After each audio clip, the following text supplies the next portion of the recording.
Hey Triton, and by extension, hey YouTube. Today, Alex Mark, we're going to go over a weekly recap of everything we've been working here at Triton and take a look at a couple of the specific motions we've been doing. The first thing we did this week was work on taking back, maintaining back, and then some submissions from back. We tied this into some of the stuff we did last week with the dynamic guard. So we're going to start, and for those of you that caught the recap last week, this should look familiar. I'm not going to go through all the specifics of it. This is that seated dynamic guard.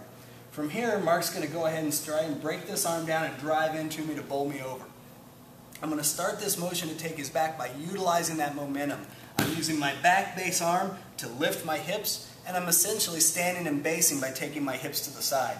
So as he pushes in, I stand and base, I translate my hips to the side, and I basically let him come past. This exposes his back. It's my first step towards taking back from this position. Very useful. So from here, again, I'm utilizing that stand and base motion, and I can't stress enough how important those basic fundamental warm-ups that we do in class are. Because from here, I'm utilizing my elbow, I'm utilizing my opposite foot, I'm lifting my hips, and I'm translating them out to clear towards his back. As I come out, notice what this knee is doing. It's close to the leg, it's in a superior position. I'm going to use it to drive over and trap his leg down. I'm taking my knee all the way across, and I'm using my shin to lock his leg to the ground. Now I'm controlling the distal part of his leg, and I'm controlling up tight to his hip as well.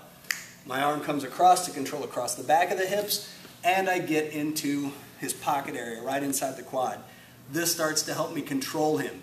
From here, I want to finish taking the back, base out, come to this foot, and again, I'm keeping my weight down. I never come up off of him. I keep weight on him the whole time. From here, my weight drives across his hips. I make my step, and now I have my hooks in. First thing we do is establish this lasso position. We teach this here at Triton. My arm under, I look at the palm, my arm over, I look at my watch, my head is tucked, and now I have a nice tight lasso position. To get him into a position where I can submit from a seated position, I'm going to use one of my hooks, take the laces of my boot, put it into his quad, tuck the other foot, and I'm going to drive towards the shoulder. And we're going to roll to a seated position. At this point, we're going to work through one of the submissions we did this week. Very common to see, bow and arrow choke. A couple little details that make this work really, really well. First thing I do from the bow and arrow choke is I don't immediately try and access the lapel and the collar. Especially if this is tight, we're still early in our roll, it can be hard to just shove this hand up. Lots of people reach and grab an open, drive the hand up. I prefer a variant where I'm actually gripping the whole of this lapel collar and I roll it out. It provides a little bit more space here, and it gives me a lot of meat to drive my hand up into and get a hold of. I'm looking to put the radius of my forearm against his carotid artery. From here, I'm going to go ahead and step foot out, and this is a 1-2 process. It's not one and wait for him to slide over my leg to escape. It's 1, 2. And I start to put this across his hips right out of the gate to prevent his escape. From here, hand comes to base, foot comes to the ground.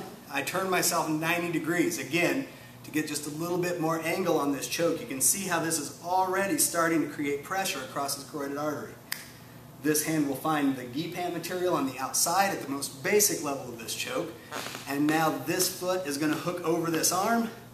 I'm going to lock my feet together in a guard position. This really secures him in, and it really locks his hips into position for me to finish this choke. Lots of people, especially early in their jiu-jitsu career, try and finish this bow and arrow by just yanking on this collar. The proper way to do this is to work on I take my weight back and I work on extending my arm. And that arm extension as I go back is what causes the submission. So just from our position here, I'm in my seatbelt grip, very important for the maintenance of my rear mount. Roll the gi out, nice deep bite, using my radius against the carotid artery.